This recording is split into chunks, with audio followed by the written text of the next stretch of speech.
बिस्मिल्लाहिर्रहमानिर्रहीम, अस्सलाम वालेकुम। एवन टीवी के न्यूज स्टूडियो से मैं हूं अलीशा वासी। शामिल करेंगे news headlines.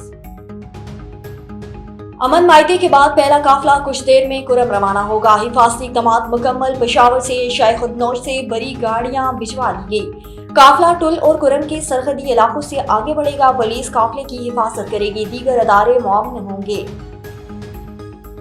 Karachi super highway पर 2 मुसाफिर बसों समेत 4 गाड़ियों में तसादुम, एक शख्स जाँ बहक, 15 अफराद जख्मी हो गए। हादसा तेज रफ्तारी के बायस पेश आया।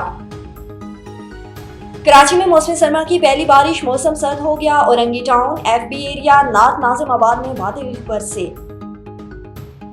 पंजाब के मैदानी इलाकों में धुंध हद निगाह इंतहाई कम। मोटरवे के मकामात पर ट्रैफिक के लिए बंद। ट्रेनें 10-10 घंटों ताखीर का शिकार। मुसाफिर परेशान। खैबर पख्तूनख्वा और बलूचिस्तान के कई शहरों में बर्फबारी और बारिश, सर्दी की शिद्दत बढ़ गई। और पाकिस्तान का गजा में फौरी और गैर मशरूत जंगबंदी का मुतालबा। गजा में जो कुछ हो रहा है वो जंग नहीं, तबाही की मुहिम है। मंदूब आसिम इफ्तिखार का सलामती कौंसिल में बयान। कहा, सलामती कौंसिल इंसानी बहरान रोकने के लिए इकदाम करे।